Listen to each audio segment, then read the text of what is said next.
పుష్కరాల ప్రారంభం రోజున రాజమండ్రి పుష్కర ఘాట్లో జరిగిన మరణాలపై ప్రభుత్వం ఇప్పటివరకు ఎటువంటి యాక్షన్ తీసుకోకపోవడంపై తీవ్ర స్థాయిలో మండిపడ్డారు మాజీ ఎంపీ ఉండవల్లి అరుణ్ కుమార్. రాజమండ్రి పుష్కరాల ఘాట్లో పుష్కర స్నానం చేసిన చంద్రబాబు వేరే ఘాట్లో స్నానం చేశానని చెప్పడం దారుణమన్నారు ఆయన. ఈ వ్యవహారంపై పోలీసులు ఇప్పటివరకు 174 సెక్షన్ కింద కేసు నమోదు చేసి ఎటువంటి విచారణ చేపట్టకపోవడాన్ని తప్పుబట్టారు. అసలు ఘటన జరగడానికి కారణాలు తెలుసుకునే ప్రయత్నం చేస్తే మరోసారి పునరావృతం కాకుండా చూసుకోవచ్చన్నారు.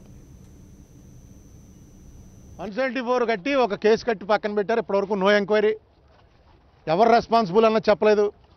అంత క్రౌడ్ అక్కడికి రావడానికి కారణం ఏంటి చెప్పలేదు. ఇంత పెద్ద గోదావరి ఉండి ఇక్కడికే ఎందుకు తీసుకొచ్చారు? నేషనల్ జియోగ్రఫిక్ ఛానల్ వాళ్ళు వచ్చి ఏదైతే రికార్డ్ చేయడానికి వచ్చారో వాళ్ళకి జనసమూహాన్ని చూపించాలనేటువంటి ఉద్దేశంతో ఇక్కడ తీసుకొచ్చారు. తీసుకొచ్చినప్పుడు కేర్ తీసుకోవాలిగా. తీసుకొచ్చినప్పుడు ఆ గేట్ దగ్గర 4 కానిస్టేబుల్స్, ఎక్కువ అక్కర్లేదండి, 4 కానిస్టేబుల్స్ని అక్కడ పెట్టుంటే ఈ యాక్సిడెంట్ జరగకపోను. ఒక్కసారి చంద్రబాబు నాయుడు గారు స్నానం అయిపోయింది అనగానే మొత్తం గేట్లు తీసేసి అందరు రిలాక్స్ అయిపోయారు. ఇది టోటల్గా ఏంటంటే అడ్మినిస్ట్రేషన్ అనేది రిలాక్స్ అయిపోవటానికి కారణం చంద్రబాబు నాయుడు గారే. ఆయనే కారకుడు.